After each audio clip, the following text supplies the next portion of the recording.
السلام عليكم البنات، كي دايرين؟ لاباس عليكم؟ نتمنى كاملين تكونوا بخير وعلى خير داخل ارض الوطن وخارج ارض الوطن. ومرحبا بكم في قناه البساطه مع ام ياسمين. المهم البنات، جيت نبارطاجي معكم الوصفه ديال الجبن طبيعي اللي كتصدق معايا، وقلت علاش لي ما نبارطاجيهاش مع البنات. يعني فيديو راه غير قصير البنات.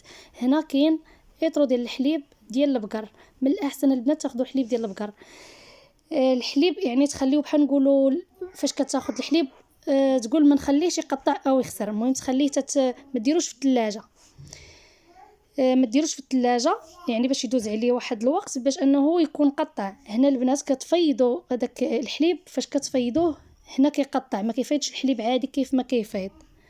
صافي البنات، هنايا غتصفيوه في هذا الصفاي هذا، تخليوه يتسقطر مزيان. المهم وصفه راها ساهله البنات، هذا الشيء اللي يبقى لكم هنايا في هذا الغلاي او كاسرون حاولوا تا هو تجبدوه. صافي تخليوه هنايا يتصفى مزيان. من بعد البنات غتجيبوا زيف ديال المطبخ اللي يكون يصفي مزيان، غادي نديروا فيه البنات. اللي بغى شويه الملحه يقدر يديرها، واللي ما كيبغيش الملحه بلاش منها. صافي ديروا في واحد الزيف اللي هو ديال المطبخ. المهم انا هنايا كنصور معكم، ما بغيتش نبقى نطول عليكم في الفيديو، خليته كيتسقطر غير هنا.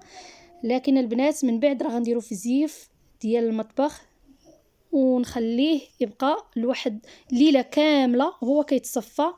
راه كيخرج جبن رائع البنات. ها هو شوفوا وجربوا البنات وردوا عليا في التعاليق، راه كيجي غزال البنات. شوف كيجا وجبن طبيعي 100%، كيجي زوين البنات. المهم كيف ما قلت لكم الحليب ديال البقر تخليوه دوز عليه واحد المده. يعني فاش كنجيبوا الحليب كنقولوا راه نفيضوه خلاص باش ما يخسرش.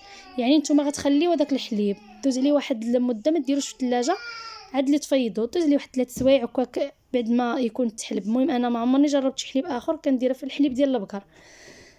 يعني البنات انا اللي درتها كنبارطاجيها معكم، وقلت علاش هذه حتى هي نبارطاجيها مع البنات. صافي هنايا تاخذوا الخبز داك الطوس ولا. المهم انا البنات خدت هنايا غير طريفات ديال الكيكه ودرت فيهم الجبن. ديروا في الخبز، ديروا في المسمن كله فاش يعني كله فاش شنو كيبغي شنو كيتشهى. راه كيجي واعر البنات، وليداتي راه ما كيقنعوش منه. هنايا البنات تاخذوا اطرو ديال الحليب كيدير 140 120 كله بشحال كيبيعوا. صافي وهانتوما عندكم جبن منزلي. ما تنسونيش اخواتاتي الا عجبكم هذا الفيديو من واحد اللايك وشي تعليق ليكون محفز،